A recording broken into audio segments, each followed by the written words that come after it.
더 2층으로 가서 우리 문정희 교수님을 만나뵙게 되는데요. 교수님 반갑습니다. 안녕하세요.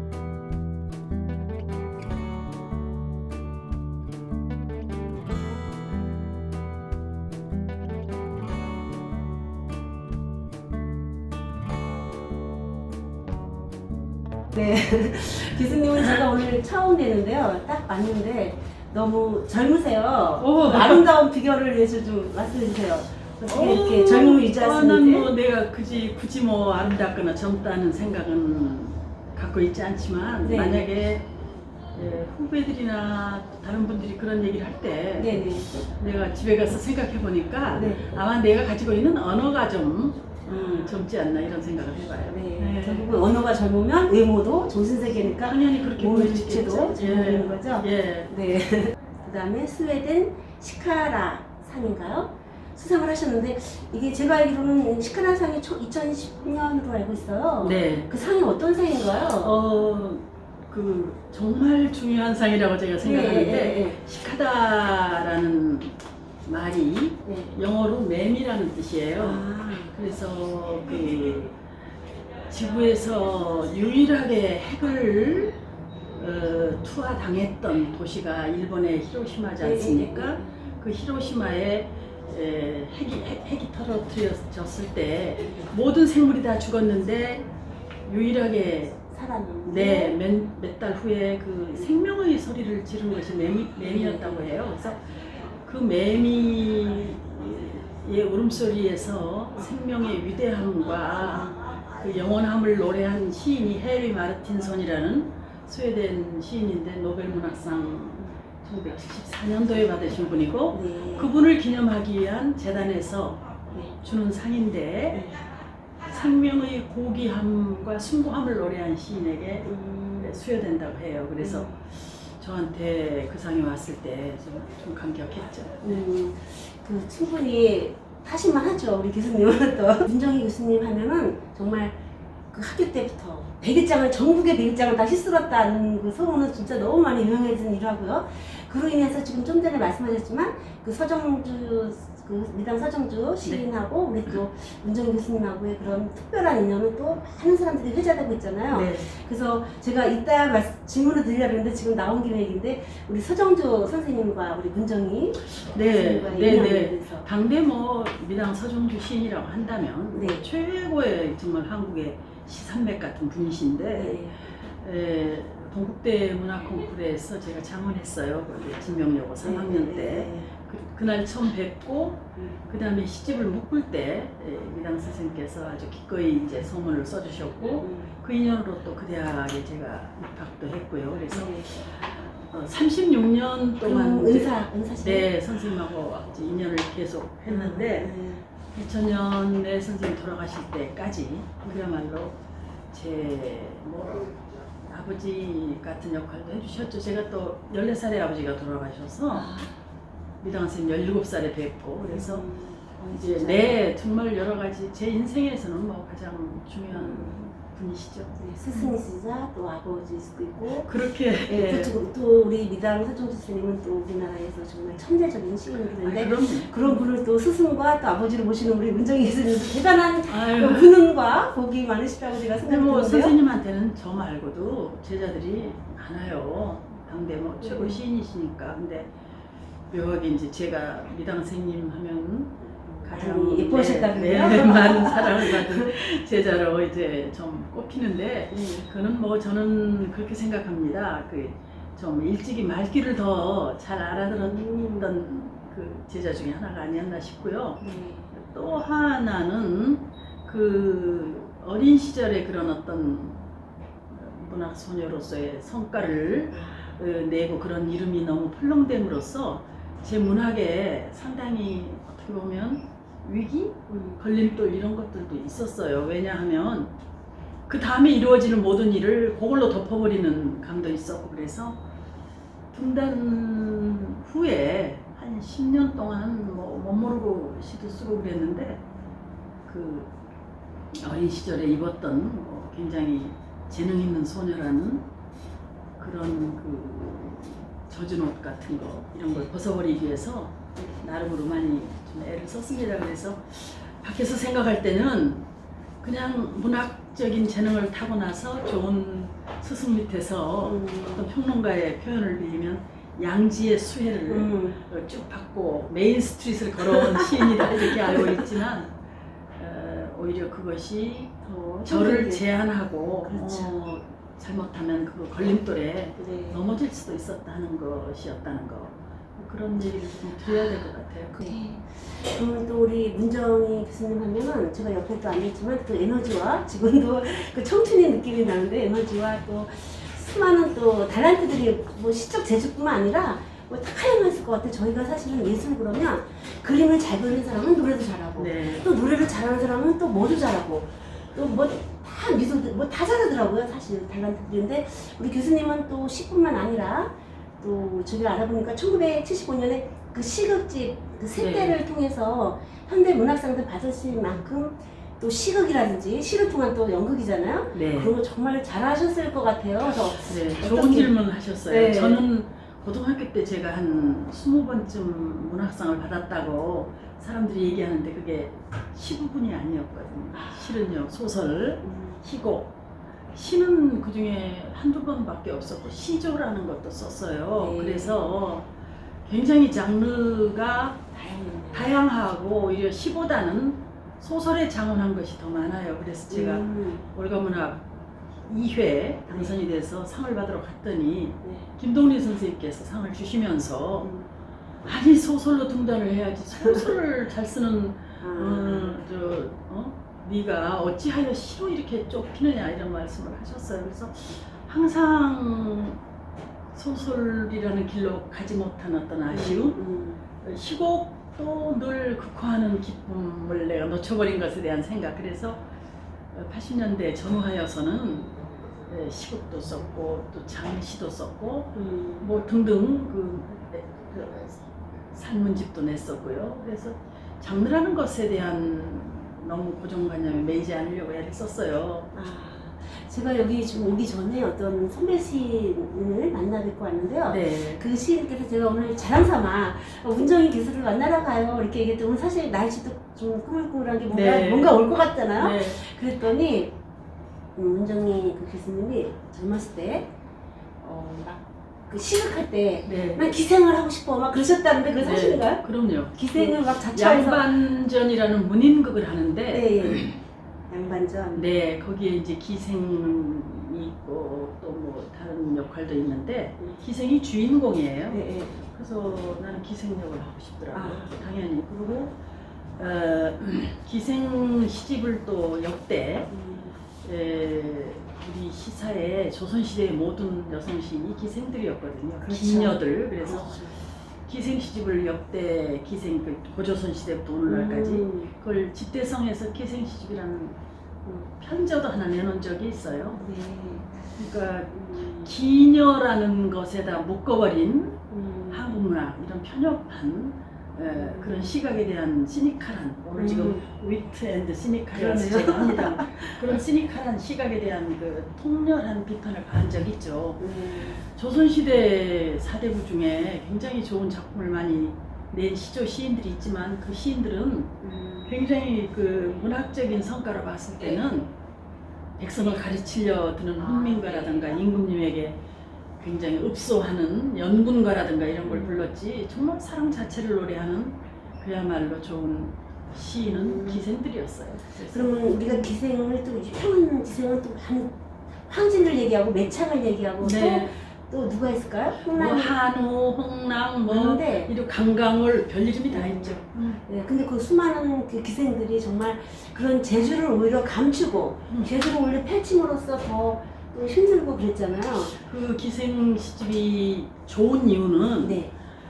그런 그 재주를 많이 발현하지 못한 조선시대에 잘못된 어떤 유교 정서도 있었지만 문학이라는 것이 뭔가를 먼저 알아야 될 것 같아요. 문학은 어떤 그 가진 자가 베푸는 노래라기보다는 상처 위에서 핀 꽃이라는 생각이 들어요. 그래서 기생은 어떤 사랑에 빠졌을 때 그 사랑이 그 사람의 전부지만 이룰 수 없죠. 어떤 학자나 뭐 대감이나 선비는 본처는 집에다 놓고 굉장히 위선으로 대하고 그 일부러 그걸 대했기 때문에 그래서 좋은 작품이 나올 리가 없죠. 그러니까 그런 어떤 본질적 신분 문제, 기질 문제도 따져봐야 될 것 같아요. 네, 잘 들었습니다. 그리고 또 우리 교수님께서 또 이렇게 해외 유학을 다녀오셨잖아요. 네. 그 다녀오실 때 그때 당시에 유학을 갔다 오셔갖고 뭐지 여성주의 그런 문화를 네. 좀 많이 심취하셨다고 제가 그렇죠. 들었는데 네. 특별히 우리 또 문정희 하면 또 우리 여성을 대변하는 또 제가 또 느낀 건데 또 우리나라 대한민국에서 사랑할 만한 남자가 좀 없다 별로 그런 아니, 얘기도 사랑할 남자 너무 많아요. 저는 남성을 많이 사랑하는데 네. 그 남성성이 많이 상실됐어요. 최근에 한국 남자들이. 그래서 슬프죠. 네. 진정한 남성성, 동물적 남성성 말고 그렇죠. 그런 남자가 없다는 얘기를 했었었고 네. 80년대 초에 한국이 어떤 정치적인 사회 현상을 가졌냐면 말하자면 80년대 광주로 대변되는 굉장한 혼란이 있었어요. 우리는 6.25 때 내가 3살이었으니까 한국 사회의 정치적 변혁과 몸을 같이 했는데 80년대 초에는 그야말로 격앙된 사회고 군사 정권이 박정희 18년으로 끝나는 게 아니라 또 연장되고 그래서 굉장히 절망적인 그런 정황이었어요. 네. 그럴 때 이제 나는 결혼을 갓하고 직장 생활을 갓하면서 많은 부당함 속에 노출이 되었는데 이게 뭔지를 모르겠어요. 구체적으로 왜 이래야 되는 건지를. 전통? 관습? 이러기에는 이게 말이 안 되는 게 너무 많았어요. 그래서 그때부터 이제 사실은 그 소위 이제 페미니즘이라고 얘기되는 그런 책도 좀 읽고 그러다가 이제 82년 가을에 이제 뉴욕 대학 대학원으로 유학을 하게 됐죠. 그래서 2년 동안 뉴욕에 있으면서 제대로 그 대학원에서 무슨 디그리를 받는다거나 디플로마를 받는다 하지 못했어요. 공부를 너무 못하는 거예요. 그러니까 공부를 아주 못하는 건 아닌데 영어를 너무 못하는 거예요. 그래가지고 굉장히 고생을 너무 많이 하고 돈도 너무 많이 쓰고 그렇게 장렬한 겉으로 보면 장렬한 실패인데 내면으로 보면 그렇죠. 굉장한 개안과 자기 변화, 내공, 내 나름대로 쌓고 돌아왔는데 그때 제가 느낀 것은 바로 사회과학서나 역사서에 대한 내 깊이를 좀 넓혔고 세계를 크게 바라보는 글로벌 의식 같은 게 생겼죠. 그래서 완전히 몸을 바꿔갖고 왔다 하는 정도로 좋았었어요. 레미처럼. 네, 맞습니다. 그리고 상에 정말 스웨덴 그 상에 어울리네요, 정말.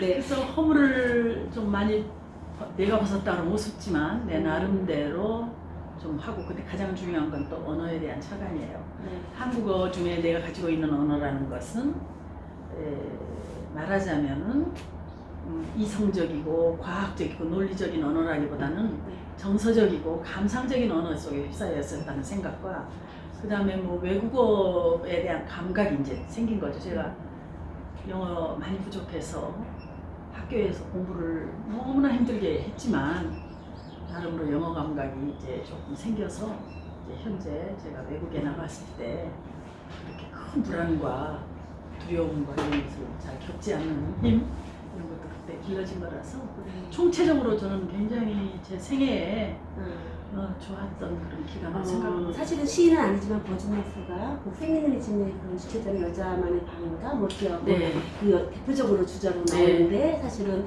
우리 또 문정희 교수님도 사실은 아까 남자들이 여성화되기 때문에 좀 슬프고 남성성이 좀 상실했다는데 그럼에도 불구하고 여자는 여성성을 좀 유지해야 된다. 여성성을 아니에요. 가져야 된다라고 생각하시나요? 아닙니다 저는. 아니에요? 여성성이라는 것에 대한 정의가 먼저 필요하고 네, 여성성은 어떤 건가요? 그것에 대해서 오해하는 것을 풀어야만이 된다고 생각해요. 여성성이라는 것은 네. 무슨 남성에 대한 상대 용어로서의 여성성 이거보다는 네. 자아가 중요한 거죠. 자, 자아로 살아가는 거. 그래서 뭐 길지만 그 버지니아 올프의 자기만의 방이라든가 네. 이런 얘기도 중요한 거죠. 그 이후에 많은 뭐 그 여성학자들 혹은 뭐 그런 좋은 융학파라든가 그 이후에 뭐 많이 읽었어요. 솔직히 뭐 미친 듯이 읽었겠죠. 그래서 어떤 이론적 내공 이걸 조금 쌓고 이제 나름으로 이제 그걸 좀 정리해서 한국화시켜서 시를 쓰니까 훨씬 더 시의 언어의 당당함과 힘 이런 것들이 가해졌고 이제 그런 정도가 조금 한데 아직도 이제 너무 부족하죠. 그 정도로의 그런 이해심이 넓은 그 남편에 대한 것도 멋있다는 느낌이 들었거든요. 흔한 그 남편을 그렇게 거기서 비하하는 느낌은 없는데 사람들이 굉장히 그 깜짝 놀래더라고요. 솔직성에 대해서. 근데 저는 뭐 기본적으로 이 결혼이라는 문제가 네. 과연 인간에게 가장 인간이 발견한 최선의 현재까지는 최선의 제도이기는 하지만 네. 이 결혼이라는 것이 해피 그리고 러브 행복과 사랑만으로 이루어져야 하는 것인가에 대해서는 굉장히 의문이에요. 그리고 그렇게 해서 유지될 수가 없죠. 어떤 인간이 만든 제도가 사랑과 행복이겠어요. 그 속에는 네. 허위, 위선, 희생, 실수, 용서 뭐 이런 것들이 포함이 돼야만이 완성되는 게 결혼이라고 한다면 그 얘기를 조금 가볍게 얘기했더니 뭐 세상에 다 난리를 치는데 그동안 그러면 여성 시인들이 쓰는 혹은 남성 시인들이 그렸던 결혼이나 상대 배우자에 대한 시는 다 위선이었다는 말씀입니까? 난 이런 것들도 참 좀 놀랍고 많은 사람들이 사실은 그런 거를 다 내재하고 있지만 그 표현했을 때 어떤 시인은 그 소설을 써도 마찬가지고 이거를 쓴다면 그 아버지가 노출될까봐 뭐 엄마가 그랬을까 봐서 사실을 감추고 그렇죠. 이러는 게 현대의 그런 아까 말했듯이 보수적인 그런 게 있는데 우리 문정희 교수님 과감하게 탁 쓰니까 아니요 저도 뭐 다 못 썼어요 사실. 다 못 썼어요? 저도 그러니까 최근에 그 제가 국제작가 서울 국제작가 축제에서 네. 금년도 미국 퓨리처상 받은 포레스트 겐더라는 시인을 만났는데 굉장히 감동적인 겐더의 얘기 중에 하나가 시는 뭐라고 생각하느냐 그랬더니 저는 생명의 호흡이다 이렇게 대답했거든요. 네. 그랬더니 그분은 뭐라 그러냐면 에틱이라고 해요. 에티칼 이렇게 얘기하는데 그게 윤리라는 단어를 했어요. 그래서 뜻밖의 미국처럼 저렇게 자유로운 나라의 시인이 윤리라면 좀 답답하고 고리타분한 느낌까지 있는데 그래서 윤리가 뭐냐 하고 다시 설명을 했더니 어떤 것에 대한 그 예를 들어서 파블로 네루다가 칠레 군부독재 군대에 의해서 살해당한 아이들의 얘기를 그릴 때 낱낱이 안 그린다는 거예요. 그냥 아이의 죽음 이거 자체가 너무 끔찍한 비극이어서 거기서 멈추는 것이 시가 갖고 있는 에티칼이라는 거예요. 윤리라는. 근데 한국에서는 지금 현재 특히 여성 시인들 뭐 성적인 얘기나 이런 거 그냥 치마를 다 벗고 아래를 이렇게 벌리듯이 쓰거든요. 마치 그것이 실감을 주는 것처럼 그거는 그 적어도 언어 사용자의 품위에서 저는 굉장히 아니라고 봐요. 그래서 저도 더 끔찍한 얘기를 쓸 수 있지만 저는 그분 얘기 듣기 전에도 제 마음속에 어떤 그 기준 그것이 많이 조절이 됐었어요. 네. 그래서 또 문정희 그 교수님 하면 정말 한계령의 연가를 빼놓을 수가 없고 많은 시인들이 낭송하면 또 이걸 많이 낭송을 하더라고요. 많은 곳에서 방송을 많이 듣는데 네. 사실 제가 처음 하고 이제 끝부분만 조금 써가지고 그 한계령을 연가 문정희 한겨울 못 잊을 사람하고 한겨울을 넘다가 뜻밖의 복서를 만나고 싶다. 여기까지는 이제 그렇죠. 중간에도 오 눈부신 고리 사방이 온통 흰 것뿐인 동화의 날에 발이 아니라 운명이 묶였으면 저 이 운명이 묶였으면 할 때 지금 전일이 작았어요 지금. 와 이런 발이 아니라 운명이 묶였으면 그 헬리콥터도 물론 나오지만 어떻게 이런 거를 이렇게 쓸 수 있을까요 정말. 저는 이게 노력한다고 되는 게 아닌 것 같아요. 한계령 가보지 않고 썼거든요. 정말, 예. 네, 그래서 그 우리가 팩트라는 건 실제잖아요. 팩트. 네. 픽션이라는 거는 만들어진 픽션이잖아요. 네. 픽션과 팩트를 합친 걸 픽션이라 그러잖아요. 네. 전형적인 내 상상력과 그것을 팩트화 시켜서 만든 시 중에 하나인데 이제 눈이 오는 풍경 뉴스 같은 데서 지금 한겨령에 눈이 막아서 대관령 막 길도 막혔습니다 이런 9시 뉴스 저녁에 보면 대부분 사람들이 내 출근길 막히겠구나. 이 그렇죠. 긴장도 해야지. 이거 뭐 어떡하지? 외투는 저 내일은 패딩을 입고 나갈까? 뭐 이런 생각. 굉장히 일상에 가까운 상상. 현실적이죠. 네. 근데 그걸 보면서 저희 가서 딱 갇혔으면 좋겠다 이런 생각하죠. 진짜 멋있네. 네. 그래서 사실 이 지금 말씀하시니까 박재천 선생님께서 하신 말이 야 목마르트 갔다 와서 시를 쓰는 게 아니라 야 그걸 갔다 오지 않고도 그거 더 잘 쓸 수 있다 이렇게 항상 말씀하시는데 네. 정말 한계령을 갔다 오지 않고서도 이렇게 아름다운 근데 시를 나중에 한계령 가보니까 네. 뭐 길이 새로 뚫려가지고 뭐 갇힐 데가 없더라고요. 아, 그래요? 네. 그래서 안 갔으니까 더 그렇게 아름다운 그 시를 그래서 썼을 저는 워낙에 대관령이었거든요. 제가 생각하는. 근데 대관령이라는 그 발음에서 오는 재미없는 거. 한계는 추운 경계란 뜻이잖아요. 한계를 그렇죠. 지운다는 게 아니고. 차란자죠? 예. 개, 또 경계개. 불구하고 그래서 한계령이라고 붙였습니다. 그래서 우리 문정희 교수님의 시는 정말 아까도 말했지만 유명한 시가 끝도 없이 너무 많아요. 뭐 찔레라는 시도 제가 낭송하는 분들이 하는 걸 봄만 되면 문정희, 찔레 이렇게 막 하는데 또 많은 낭송가들뿐만 아니라 시인들이 또 좋다고 막 박수치는 거 외에 또 문정희 교수님이 직접 난 내 시지만 참 이게 참 애송한다 대신 좋다라는 시 있을 것 같아요. 어떤 시일까요? 글쎄 뭘까요? 뭐 여기 시집은 준비 안 했지만 아니요 뭐 몇 개 있지만 저는 그냥 뭐 사람의 가을이라는 시도 내가 좋아하고요. 네, 사람의 가을. 네, 최근에 작가의 사랑 중에 나오는 것은 뭐 늙은 코미디언이라든가 뭐 이렇게 조금